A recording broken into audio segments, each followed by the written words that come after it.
নমস্কার বন্ধুরা, Mona Lisa mini কিচেনে আপনাদের সকলকে স্বাগত। সবাই কেমন আছেন? আশা করি সকলেই ভালো আছেন।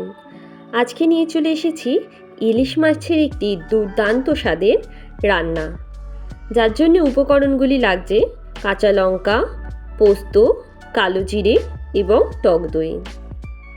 খুব সামান্য উপকরণ দিয়ে 5 থেকে 6 মিনিটের মধ্যেই এই রান্নাটি কিন্তু হয়ে যায়।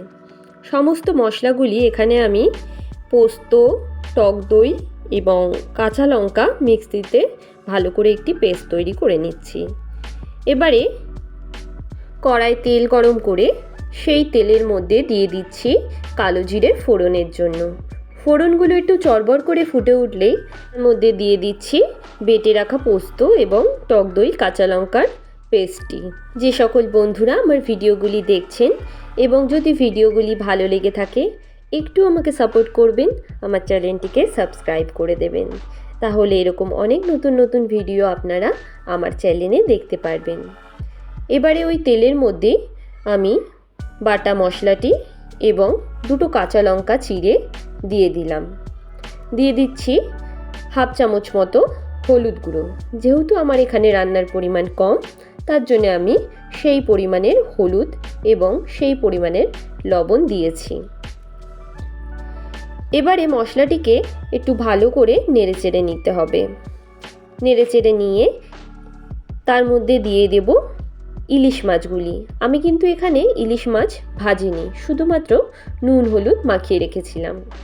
এই রান্নাটি কিন্তু একদম গ্যাসের আঁচ কমিয়ে রান্না করতে হবে, কখনোই কিন্তু গ্যাসের আঁচ বাড়ানো যাবে না।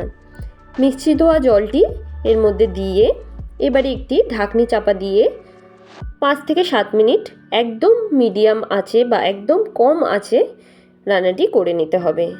তাহলেই তৈরি হয়ে যাবে সুস্বাদু দই ইলিশ।